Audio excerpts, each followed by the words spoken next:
சென்னை மாங்காடு மாதா தெரு அபார்ட்மெண்ட்ல விளையாடிக்கிட்டு இருந்த குழந்தை காணாம போன விஷயத்துல அதே அபார்ட்மெண்ட்டை சேர்ந்த தஷ்வந்த் மேல சந்தேகம் வந்து போலீஸ் அவனை கைது பண்ணாங்க. சிறுமி ஹாசினிய கடத்தினது தஷ்வந்த் தானா? ஹாசினி அவன் என்ன பண்ணா? செஞ்ச தப்புக்கு அவனுக்கு சட்டம் என்ன தண்டனை கொடுத்துச்சு? தெரிஞ்சுக்கலாம் இந்த எபிசோட்ல. Section 302 A Tamil True Crime Podcast. Case number 30 சிறுமி ஹாசினி கொலை வழக்கு. எபிசோட் 2 கருகிய மலர். 2017 பிப்ரவரி 5 சென்னை மாங்காடு மாதா நகர்ல இருந்த நிகிதா அடுக்குமாடி குடியிருப்புல இருந்து வீட்டு வாசல்ல விளையாடிக்கிட்டு இருந்த குழந்தைய விட்டுட்டு கடைக்கு போயிட்டு வந்த அவளோட பெற்றோர் பாபு, ஸ்ரீதேவி ஹாசினிய காணும்னு பதறினாங்க. அக்கம் பக்கத்துல தேடியும் கிடைக்காத ஹாசினி பத்தி போலீஸ் ஸ்டேஷன்ல புகார் பண்ணாங்க. சைல்டு மிஸ்ஸிங் கேஸ் பதிவு செஞ்சு குழந்தைய தேடினாங்க போலீஸ். 48 மணி நேரம் கழிச்சு சிசிடிவி ஃபுட்டேஜில் சந்தேகப்படுற மாதிரியான இளைஞனோட நடவடிக்கை இருந்ததை கண்டுபிடிச்சாங்க. அது அதே அபார்ட்மெண்ட்ல இருந்த தஷ்வந்துங்கிற 22 வயசு இளைஞன். பிப்ரவரி 8 காலையில அவனை போலீஸ் விசாரணைக்காக அழைச்சிட்டு போனாங்கன்னு போன வார எபிசோட்ல பார்த்தோம். ஹாசினி காணாம போனதுக்கும் அவனுக்கும் தொடர்பு இருக்கா? என்ன நடந்ததுன்னு தொடர்ந்து கேளுங்க. போலீஸ் தஷ்வந்தை அழைச்சிக்கிட்டு போய் மாங்காடு ஸ்டேஷன்ல வச்சு விசாரிக்க திட்டமிட்டு இருந்தாங்க. தஷ்வந்த போலீஸ் விசாரிக்க கூட்டிட்டு போனது தெரிஞ்ச அவனோட அப்பா சேகர், அம்மா சரளா, தாத்தான்னு எல்லாரும் ஸ்டேஷனுக்கு வந்துட்டாங்க. என் பையனை எதுக்காக அழைச்சிட்டு வந்திருக்கீங்க? அவனுக்கும் அந்த பொண்ணு காணாம போனதுக்கும் என்ன தொடர்பு?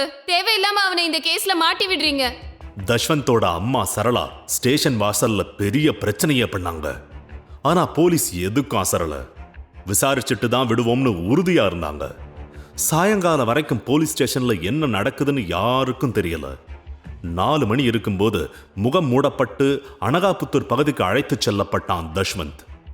ஹாசினி எங்கன்னு அவங்ககிட்ட இருந்து ஏதாவது க்ளூ கிடைக்குமான்னு காத்துக்கிட்டு இருந்தாரு பாபு. இன்வெஸ்டிகேஷன் ஆபீசர்ஸ், ஃபோரன்சிக் துறையை சேர்ந்தவங்கன்னு ஒரு குழு அந்த இடத்துல இருந்தாங்க. சாலையில இருந்த ஒதுக்குப்புறமா இருந்த அந்த இடத்துல முட்கள் மண்டு இருந்துச்சு. அங்க ஒரு உடல் எரிக்கப்பட்டு கிடந்தது. 3 நாள் முன்னாடி சிரிச்சு விளையாடிக்கிட்டு இருந்த ஹாசினி கருகி போன பூவா எரிஞ்சு சாம்பலா கிடந்தா. ஆமா, தஷ்வந்த் அவளை எரிச்சு கொண்டிருந்தான். ஆனா அவன் எதுக்காக அந்த குழந்தைய கொன்னான்னு கேட்டா இப்படி மிருகத்தனமான மனுஷங்க இருக்காங்களான்னு தோணும். உடல் எரிஞ்சு கிடந்த இடத்துல இருந்து மூடி சாம்பல் மண் மாதிரிய சேகரிச்சாங்க தடயவியல் நிபுணர்கள். பிரேத பரிசோதனைக்கு எடுத்துக்கிட்டு போக உடல் கூட இல்ல. எரிஞ்ச மண்டை ஓடு, எரியாம கடந்த தொடைப்பகுதின்னு சிதறி கிடந்த ஹாசினியோட உடல் பாகங்களை ஒரு கருப்பு பிளாஸ்டிக் கவர்ல அள்ளிட்டு போய் கீழ்ப்பாக்கம் அரசு மருத்துவமனையில் ஆட்டாப்சி பண்ண கொடுத்தாங்க. குழந்தைக்கு என்னாச்சுன்னு தெரியாம இருந்த ஹாசினியோட அப்பாவும் அம்மாவும் தலையில இடியை இறக்குச்சு. எந்த செய்தி? ஆசாசியா வளர்த்த மகள் உருதெரியாம எரிஞ்சு கிடந்தா. ஹாசினிமா, உன்னை நான் பத்திரமா பாத்துக்காம விட்டுட்டேனே. கடவுள் கொடுத்த வரத்தை இப்படி கை நழுவ விட்டுட்டேனே அப்படின்னு கதறினாரு பாபு. அதிர்ச்சியில உறைஞ்சு போய் திக் பிரம்ம பிடிச்ச மாதிரி நின்னாங்க ஸ்ரீதேவி. ஹாசினி இறக்கிறதுக்கு முன்னாடி அனுபவிச்ச கடைசி நிமிஷங்கள் அவங்க அப்பா அம்மாவை மட்டுமில்ல, எல்லா பெற்றோரையும் கலங்கடிச்சிச்சு. பிப்ரவரி 5 சாயங்காலம் வீட்டு வாசல்ல ஹாசினி விளையாடிக்கிட்டு இருந்தப்போ தஷ்வந்த் அவனோட நாய்க்குட்டிய கீழே அழைச்சுக்கிட்டு வந்திருக்கான். நாய்க்குட்டி கிட்ட ஹாசினி விளையாட ஆரம்பிச்சிருக்கா. ரொம்ப நேரமா கீழே விளையாடிட்டு இருக்கியே, உன்னை தேட மாட்டாங்களா அப்படின்னு கேட்ட தஷ்வந்த் அவ தனியா இருக்கிறத உறுதிப்படுத்திருக்கான். சரி, எங்க வீட்டுல வந்து பப்பி கூட விளையாட அப்படின்னு ஹாசினியா அவங்க வீட்டுக்கு கூட்டிட்டு போயிருக்கான். நாய்க்குட்டியோட விளையாடின ஆசையில அவளும் தனக்கு என்ன நடக்க போகுதுன்னு தெரியாம தஷ்வந்த் வீட்டுக்கு போயிருக்கா. தஷ்வந்த் வீட்டிலையும் யாரும் இல்ல. இதை பயன்படுத்தி ஹாசினி கிட்ட பாலியல் வன்முறையில ஈடுபட்டிருக்கான். தனக்கு என்ன நடக்குதுன்னு புரியாம பயந்தவ அவன் பிடியில இருந்து தப்பிச்சு ஓட பார்த்திருக்கா. அவளை பிடிச்சு கீழே தள்ளி தன்னோட பலம் கொண்டு அவளோட வாயை பொத்தி இருக்கான். அதுல மூச்சு முட்டி இறந்து போயிருக்கா ஹாசினி அப்படின்னு தஷ்வந்த் வாக்குமூலம் தந்ததா போலீஸ் சொல்லுச்சு. தஷ்வந்த் அவனோட வீட்டுக்கு அழைச்சிக்கிட்டு போய் செக் பண்ணப்ப நீல கவர்ல ஒரு பேக் மறைச்சு வைக்கப்பட்டிருந்ததை கண்டுபிடிச்சாங்க. அந்த பேக்ல ஹாசினியோட ட்ரெஸ்ஸும் உள்ளாடையும் இருந்துச்சு. அவ சிறுநீர் கழிச்ச ஒரு பெட்ஷீட்டும் அந்த பேக்ல இருந்து எடுத்தாங்க. தஷ்வந்தோட பர்ஸ்ல இருந்து ஹாசினியோட தோடு, கால் கொலுசு, Axis bank ATM card, PAN card, ஒரு கிரெடிட் கார்டு, காலேஜ் ஐடி கார்டையும் போலீஸ் கைப்பற்றினாங்க. காணாம போன ஹாசினி பாலியல் வன்கொடுமை செய்யப்பட்டு எரிக்கப்பட்ட செய்தியை டிவியில் பார்த்து பெண்கள் கொதிச்சு போனாங்க. குழந்தைகளை கூட விட்டு வைக்க மாட்டாங்களான்னு கொந்தளிச்சாங்க. செங்கல்பட்டு மகிழா நீதிமன்றத்தில் ஆஜர்படுத்த தஷ்வந்தை அடைச்சுக்கிட்டு போனப்போ அவன் மேல செருப்பை வீசி தங்களோட ஆத்திரத்தை வெளிப்படுத்தினாங்க. நீ எல்லாம் மனுஷனா இருக்கவே அருகதை இல்லாதவன். ஆம்பளைன்னா என்ன வேணா பண்ணுவியா? உன் வக்ரத்தை அந்த பிஞ்சு குழந்தைகிட்ட காட்டியிருக்கியே. அவனை பிடிச்சு அடிக்க பார்த்தாங்க. சுத்தி இருந்த போலீஸ் தஷ்வந்துக்கு பாதுகாப்பு கொடுத்து கோர்ட்டுக்கு அழைச்சுக்கிட்டு போனாங்க. கீழ்ப்பாக்கம் மருத்துவக் கல்லூரி மருத்துவமனையில ஹாசினியோட உடல் பாகங்கள் சோதனை செய்யப்பட்டுச்சு. அந்த அழகான முகத்துல இருந்த கண் இமைகளும் புருவங்களும் முற்றிலுமா கருகி போயிருந்தது. உதட்டின் சில பகுதிகளும் எரிந்து கருகி இருந்தது. கீழ் உதட்டுல சிராய்ப்புகளும் சுத்தி கீறல்களும் இருந்துச்சு. நாக்கோட முன்பகுதி எரிஞ்சிருந்தது. அந்த பால் பற்களும் கூட கருகி போயிருந்தது. குழந்தைக்கு வன்கொடுமை செஞ்சு அது இறந்தப்புறம் கருகி போற அளவுக்கு எரிச்ச கல் நெஞ்சக்காரனாய் இருந்தான் தஷ்வந்த். ஆனா என் மக எந்த தப்பும் பண்ணல, அவன் மேல திட்டமிட்டு பாபு பழி சுமத்துறாரு அப்படின்னு தஷ்வந்தோட அப்பா சேகரும் மகனுக்கு சப்போர்ட் பண்ணாரு. பழி வாங்க சொந்த மகளை அவர் ஆயுதமாக்குவாரான்னு தஷ்வந்த் செஞ்ச தப்பை விட அவனோட அப்பா அம்மா அவனுக்காக பேசினது பொதுமக்களோட மனசுல வெறுப்பை உண்டாக்குச்சு. அதனாலதான் ஜாமீன்ல வந்த தஷ்வந்த் அவங்க அம்மா சரளாவை கொன்னப்போ அவங்க மேல யாரும் அனுதாபப்படாம தப்புக்கு துணை போனதுக்கான தண்டனைன்னு சொன்னாங்க. தஷ்வந்தோட வாக்குமூலத்தை வச்சு கைப்பற்றப்பட்ட உடல் ஹாசினியோடதுன்னு நிரூபிக்க ஹைதராபாத் தடயவியல் துறையோட உதவியை நாடினாங்க மாங்காடு போலீஸ். சூப்பர் இம்போசிஷன் முறையில மண்டை ஓட்டோட குழந்தையோட புகைப்படத்தை பொருத்தி பார்த்து அறிவியல் உதவியோட இறந்தது ஹாசினின்னு கோர்ட்ல ஆதாரம் சமர்ப்பிச்சாங்க. எரிஞ்ச உடல்ல இருந்த இதயம், மூளை போன்ற சேதமாகாத பகுதிகளை கெமிக்கல் எக்ஸாமினேஷனுக்கும் தொடை எலும்புகள் DNA பகுப்பாய்வுக்காகவும் தனித்தனியா பிரிச்சு அனுப்பினாங்க. உடல் பாகங்கள் முழுவதுமா எரிந்துவிட்ட நிலையில கிடைத்த பகுதிகளை வச்சு இறப்புக்கான காரணத்தை சொல்ல முடியலைன்னு மருத்துவர்கள் கைவிரிச்சாங்க. பிரேத பரிசோதனைக்கு அப்புறம் ஹாசினியோட கருகிய உடல் அவங்க பெற்றோர்கிட்ட கொடுக்கப்பட்டுச்சு. கருகிய அந்த உடலை பார்த்து தமிழ்நாடே கண்ணீர் விட்டுச்சு. தஷ்வந்துக்கு கடுமையான தண்டனையை நீதிமன்றம் கொடுக்கணும்னு சமூக ஆர்வலர்கள், பொதுமக்கள்னு எல்லாரோட பிரஷரும் மொத்தமா போலீஸ் மேல வந்துச்சு. சயின்ஸ் உதவியோட இறந்தது ஹாசினின்னு ப்ரூவ் பண்ணாங்க. ஆனா தஷ்வந்த் பாலியல் வன்கொடுமை செஞ்சதுக்கான ஆதாரத்தை அவளோட கருகின உடல்ல கண்டுபிடிக்க முடியல. தஷ்வந்த் வீட்டுல கைப்பற்றின ஆடைகளை பரிசோதனை செஞ்சாங்க. அதுல ஹாசினியோட உள்ளாடையில இருந்து கிடைச்ச விந்தணு அவனுக்கு எதிரான எவிடன்ஸா மாறுச்சு. ஹாசினிய தஷ்வந்த் அழைச்சிட்டு போனத கண்ணால பார்த்த சாட்சிகள் இல்ல, வழக்க முடிக்க போலீஸ் எல்லாத்தையும் உருவாக்கி இருக்காங்க. அவனோட வழக்கறிஞர் கோர்ட்ல சொன்னாரு. தஷ்வந்த் இம்பார்ட்டன்ட்னு வக்கீல் சொல்ல அதற்கான மருத்துவ பரிசோதனை செஞ்சு அதுல உண்மை இல்லைன்னு மெடிக்கலி ப்ரூவ் பண்ணாங்க. ஹாசினிய பாலியல் வன்கொடுமை செஞ்சு எரிச்சு கொண்டுட்டதா தஷ்வந்த் கொடுத்த வாக்குமூலத்தை வச்சே போலீஸுக்கு எல்லாம் தெரிய வந்துச்சு. ஆனா கோர்ட்ல எனக்கு எதுவும் தெரியாது, போலீஸ் என்னோட முகத்தை மூடி அழைச்சிட்டு போனாங்க, அவங்களா எல்லாத்தையும் ஜோடிச்சிட்டாங்க அப்படின்னு மாத்தி சொன்னான். இன்னொரு படி மேல போய் போட்டன்ஸை செக் பண்றதுக்காக எடுத்த ஸ்பெர்ம ஹாசினியோட உள்ளாடையில சேர்த்து தனக்கு எதிராக போலீஸாவே ஒரு எவிடன்ஸ் உருவாக்கி இருக்கிறதா சொன்னான். தஷ்வந்த் தரப்போட எந்த வாதங்களும் கோர்ட்ல எடுபடல.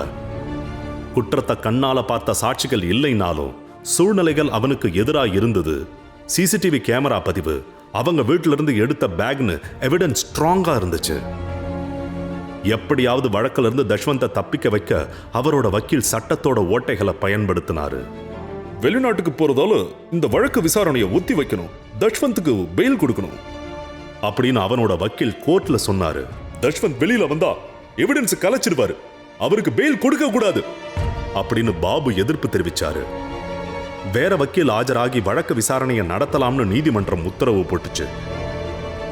தஷ்வந்த குற்றவாளின்னு நிரூபிக்க சாட்சி ஆதாரங்களை சேகரிச்ச போலீஸ் 90 நாட்களுக்குள்ள குற்றப்பத்திரிகையை தாக்கல் செய்யாம விட்டுட்டாங்க. இதை சாதகமாக்கி தஷ்வந்த ஜாமீன்ல வெளியே எடுத்தாங்க. அது மட்டும் இல்லாம அவன் மேல போலீஸ் போட்டிருந்த குண்டர் சட்டத்தையும் முறியடிச்சாங்க. வெளியில வந்த தஷ்வந்த் பாபுவுக்கு மிரட்டல் விட்டதா அவர் மாங்காடு ஸ்டேஷன்ல புகார் சொன்னாரு. கேஸ வாபஸ் வாங்கலனா ஹாசினி மாதிரி அவளோட தம்பி தேஜஸும் இருக்க மாட்டான்னு தஷ்வந்தும் அவனோட அப்பாவும் மிரட்டுறாங்கன்னு கம்ப்ளைண்ட் பண்ணாரு பாபு. மகளுக்காக துணிச்சலா சட்ட போராட்டம் நடத்தினவரு குடும்பத்தோட பாதுகாப்பு முக்கியம்னு ஆந்திராவுக்கே இடம்பெயர்ந்தாரு. கொடூரமான கொலை குற்றம் பண்ண மகனை விட்டு கொடுக்காம பெயில எடுத்தாங்க சேகரும் சரளாவும். அவன் பண்ணது மன்னிக்க முடியாத குற்றம்னு உணர வாய்ப்பு கொடுக்காம பாசம் அவங்க கண்ணை மறைச்சிச்சு. ஆனா அன்பு, பாசம் இந்த உணர்வுகளுக்கு முக்கியம் கொடுக்காம தேவையில்லாத பழக்கங்கள் தஷ்வந்த் ஆட்கொண்டிருந்தது. வெளியில மகனை விட்டு கொடுக்காட்டியும் அவனோட செயலால நொந்து போயிருந்தாரு சேகர். வேலைக்கு போறதில்ல, எப்ப பார்த்தாலும் பணம் கேட்டு தொந்தரவு செய்யற அப்படின்னு கேட்டதால சரளாவுக்கும் தஷ்வந்துக்கும் டிசம்பர் மாசம் வாக்குவாதம் முத்திடுச்சு. தஷ்வந்தை வெளியில விட்டா மத்தவங்களுக்கு ஆபத்துன்னு ஹாசினியோட அப்பா எச்சரிச்சது அன்னைக்கு நிஜமாச்சு. அவங்க அம்மானு கூட பார்க்காம கொடூரமா கொன்னுட்டு நகை பணத்தை எடுத்துக்கிட்டு வீட்டுல இருந்து தப்பிச்சு போனான். ஹாசினி கொலை வழக்குல நீதிமன்றத்துல ஆஜராகாததால அவனை கைது செய்ய பிடிவாரன் கொடுத்துச்சு கோர்ட். இதோட சரளாவை கொன்ன குற்றவாளியா மும்பையில தலைமறைவானா. போலீஸ் கிட்ட மாட்டினவன் மும்பை ஏர்போர்ட்ல இருந்து தப்பிச்சு போக மறுபடியும் அவனை தேடி பிடிச்சு சென்னைக்கு அழைச்சுக்கிட்டு வந்தாங்க. கோர்ட்ல ஆஜர்படுத்த வந்தப்போ அதுக்கு முன்னாடி பெண்கள் வந்து அவனை தாக்கினாங்க. இந்த முறை தஷ்வந்த் உறவினர் ஒருத்தரே அவனை கோர்ட் வாசல்ல வச்சு கன்னத்துல அரைஞ்சி சரமாரியா அடிச்சாரு. சரளா கொலைக்கான சாட்சிகளா அக்கம் பக்கத்து வீட்டுக்காரங்க, செக்யூரிட்டி, சிசிடிவி காட்சிகள் ஆதாரமா கொடுக்கப்பட்டுச்சு. ஹாசினி கொலை வழக்குல மருத்துவ சான்றுகள் கோர்ட்ல சமர்ப்பிக்கப்பட்டுச்சு. ஹாசினிய கொன்னு ஒரு பையில எடுத்துட்டு போய் அனகாபுத்தூர்ல சாலையோர வச்சுட்டு வந்து குளிச்சு ரெடியாகி அரை மணி நேரம் கழிச்சு பெட்ரோல் பங்க் போய் பெட்ரோல் வாங்கி எடுத்துட்டு போய் ஹாசினி உடல்ல ஊற்றி எரிச்சிருக்காருன்னு ஹாசினி தரப்பு வக்கீல் கண்ணதாசன் கோர்ட்ல சொன்னாரு. பெட்ரோல் வாங்கும்போது அவன் பயன்படுத்தின கிரெடிட் கார்டு பில், பங்க்ல பெட்ரோல் போடுறவர் சொன்ன அடையாளம், அங்க இருந்த சிசிடிவி கேமரால தஷ்வந்த் வந்து பாட்டில்ல பெட்ரோல் வாங்கிட்டு போற வீடியோ பதிவுன்னு ஆதாரங்களை கோர்ட்ல சப்மிட் பண்ணாங்க. ஒவ்வொரு முறை வழக்கு விசாரணைக்காக புழல் ஜெயில இருந்து செங்கல்பட்டு மகிழா நீதிமன்றத்துக்கு வரும்போது தஷ்வந்த படம் பிடிச்ச மீடியாக்கள் கிட்ட தன்னோட கோவத்தை காட்டுனா. எதுக்காக என்ன படம் பிடிக்கிறீங்க? போலீஸ் சொல்றதை கேட்டு ஒரு சைடா மட்டும் நியூஸ் போடாதீங்க, என்கிட்டயும் கேளுங்க அப்படின்னு குரலை உசத்தனா. நீங்க சொல்றதையும் போடுறோம், என்ன நடந்ததுன்னு சொல்லுங்க அப்படின்னு மீடியாக்காரங்க பதிலுக்கு கேட்டாங்க. அத்தாரிட்டிஸ் பெர்மிஷனோட ஒரு பிரஸ் மீட் வையுங்க, நான் எல்லாத்தையும் சொல்றேன் எரிச்சலா சொன்னான் தஷ்வந்த். நீங்க எதுவும் பண்ணலன்னா எதுக்காக மும்பை ஓடி போனீங்க அப்படின்னு மீடியாக்காரங்க கேட்ட அடுத்த கேள்விக்கு பதில் சொல்லாம போலீஸ்காரங்க தள்ளி விட்டுட்டதா கவனத்தை திசை திருப்பினா. பார்க்க ஸ்மார்ட்டான பையன், இன்டெலிஜென்ட்டான பேச்சு, அதனால அவன் சொல்றத அப்படியே எல்லாரும் நம்பிடுவாங்கன்னு தப்பு கணக்கு போட்டான். தஷ்வந்த் தரப்புல ஆஜரான வழக்கறிஞர் சரளாவோட கொலைக்கு அப்புறம் அவனுக்காக ஆஜராகல.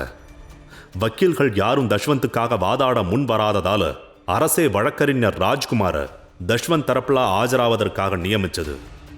ஒரு வழக்கில் 2 தரப்பு வழக்கறிஞர்களும் இல்லாம தீர்ப்பு வழங்க முடியாதுன்றது சட்டம். அதுக்காக தான் அரசாங்கத்தோட ஆணையை ஏத்து தஷ்வந்துக்காக ஆஜரான. எனக்கு மன நிறைய வேதனை இருந்தது. இருந்தாலும் சட்டப்படி குற்றவாளினாலும் ஒரு குற்றவாளிக்கு தன்னால சிகிச்சை தர முடியாதுன்னு எப்படி ஒரு டாக்டர் மறுக்க முடியாதோ அப்படித்தான் என் நிலைமையும் அப்படின்னு வருத்தப்பட்டார் வக்கீல்.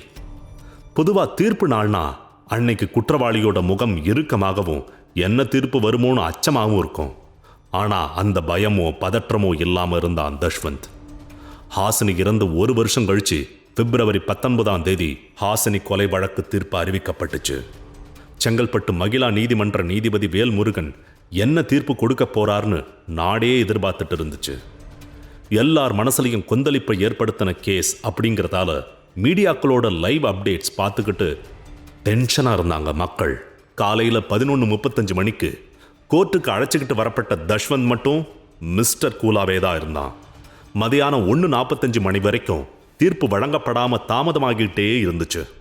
சரியா 3-4 மணிக்கு தஷ்வந்த் குற்றவாளின்னு நீதிபதி வேல்முருகன் அறிவிச்சாரு. இந்திய தண்டனை சட்ட பிரிவுகள் 363, 366, 354B, 2012 மற்றும் போக்சோ சட்டத்தின் கீழ் குற்றவாளின்னு மட்டும் சொன்னாரு. அவனுக்கான தண்டனை அறிவிப்பு மறுபடியும் தள்ளி வைக்கப்பட்டுச்சு. தாமதமான நீதியா இருந்தாலும் குற்றவாளி தண்டிக்கப்படணும்னு ஆதங்கப்பட்டாங்க கோர்ட்ல தீர்ப்பை கேட்க கூடியிருந்தவங்க மறுபடியும் கோர்ட் தொடங்கி 4:40 மணிக்கு தஷ்வந்தோட தண்டனையை அறிவிச்சாரு நீதிபதி வேல்முருகன். தஷ்வந்த் குற்றவாளின்னு சாட்சிகள், ஆதாரங்கள் 110க்கும் மேற்பட்ட சான்றுகளை வச்சு நிரூபிக்கப்பட்டிருக்கு. அவருக்கு மரண தண்டனையும் 46 ஆண்டு சிறை தண்டனையும் விதிக்கப்படுது அப்படின்னாரு. அவரோட தீர்ப்பை கேட்டு அங்க கூடியிருந்த மக்கள் நீதிபதி வேல்முருகன் வாழ்க அப்படின்னு கோஷமே போட்டாங்க. தஷ்வந்துக்கு கிடைச்ச தண்டனையை கேட்டு கோர்ட் வளாகத்துல தவிப்போட காத்துக்கிட்டு இருந்த ஹாசினியோட அப்பா பாபு போன்ல இருந்த ஹாசினி படத்தை பார்த்து கண்ணீர் விட்டு கதறி அழுதாரு. ஹாசினிக்கான நீதி கிடைக்காததால 1 வருஷமா என்னால தூங்க கூட முடியல. தாமதமான நீதியா இருந்தாலும் என் தேவதையை கொலை செஞ்சவனுக்கு சரியான தண்டனை கிடைச்சிருக்கு. சட்டத்தின் மேல நம்பிக்கை வைக்க சொன்ன வழக்கறிஞர் கண்ணதாசனுக்கும் சட்ட உதவி செஞ்சவங்களுக்கும் ரொம்ப நன்றி அப்படின்னாரு. கோர்ட் கொடுத்த தீர்ப்புக்காக கொஞ்சம் கூட வருத்தப்படவே இல்லை தஷ்வந்த். புழல் சிறைக்கு போகும்போது தீர்ப்போட நகலை கையில எடுத்துக்கிட்டு போனா. தீர்ப்பை கேட்டதுமே மேல்முறையீட்டுக்கான வேலைக்காக சட்ட புத்தகங்கள் படிக்க ஆரம்பிச்சிட்டான். தண்டனை காலத்துல சிறையில் இருக்கிறவங்க தப்புக்காக வருந்தி சாப்பிடாம எதுலையும் ஈடுபாடு இல்லாம இருப்பாங்க. ஆனா அப்படி குற்ற உணர்ச்சியில தஷ்வந்த் ஒரு நாள் கூட வருத்தப்படவே இல்லை அப்படின்னு சொன்னார் வக்கீல் ராஜ்குமார். தஷ்வந்துக்கு எதிராக வந்திருந்த தீர்ப்பு பெண் செயற்பாட்டாளர்கள், குழந்தைகள் பாதுகாப்பு தொடர்பான தன்னார்வ அமைப்புகள் கொண்டாடிச்சு. ஆனா மரண தண்டனையை நிறைவேற்றுறது தொடர்பா அரசு சார்பில் உயர்நீதிமன்றத்தில் மேல்முறையீடு செய்யப்படும்னு சொன்னாரு வக்கீல் ராஜ்குமார். மேல்முறையீடு செய்கிறது ஒருத்தரோட அடிப்படை உரிமை. அரசே மேல்முறையீடு செய்கிறது வழக்கம். மரண தண்டனை விதிக்கப்பட்டு இருக்கிறதால மறு ஆய்வுக்காக உயர்நீதிமன்றத்துக்கு அனுப்ப வேண்டும். இந்த வழக்கையும் மேல்முறையீட்டு வழக்கையும் சேர்த்து 2 நீதிபதிகள் கொண்ட அமர்வு விசாரிப்பாங்க. விசாரணையின் அடிப்படையிலேயே தீர்ப்பை நிறைவேற்றுறது குறித்து நீதிபதிகள் முடிவு செய்வாங்க. அதுவரை தண்டனையை நிறைவேற்றக்கூடாது. கீழ் நீதிமன்றத்தில் விசாரிச்சது மாதிரியே உயர் நீதிமன்றத்தில் வழக்கு விசாரணை நடத்த தமிழக அரசே அனைத்து வசதிகளையும் செஞ்சு தந்தது. 10/7/2018 தஷ்வந்த் தண்டனையை எதிர்த்து சென்னை உயர் நீதிமன்றத்தில் மேல்முறையீடு செய்யப்பட்டுச்சு. நீதிபதிகள் எஸ் விமலா, எஸ் ராமதிலகம் அடங்கிய பெஞ்ச் இந்த வழக்கை விசாரிச்சாங்க. ஹாசினி தரப்புல வழக்கறிஞர் கண்ணதாசன் ஆஜரானாரு. எதிர்த்தரப்பு சொல்றது போல இந்த வழக்கில் கடத்தல், கொலையை நேர்ல பார்த்த சாட்சிகள் இல்லாட்டியும் சூழ்நிலைகளை அறிவியல் பூர்வமா நிரூபிக்கப்பட்டிருக்கு. அதனால தண்டனையை உறுதிப்படுத்தணும் அப்படின்னு வாதாடினாரு. செங்கல்பட்டு மகிழா நீதிமன்றம் வழக்க சரியான முறையில் விசாரிச்சு தீர்ப்பு கொடுத்திருக்குன்னு சொன்ன நீதிபதிகள் மரண தண்டனையை உறுதி செஞ்சு உத்தரவிட்டாங்க.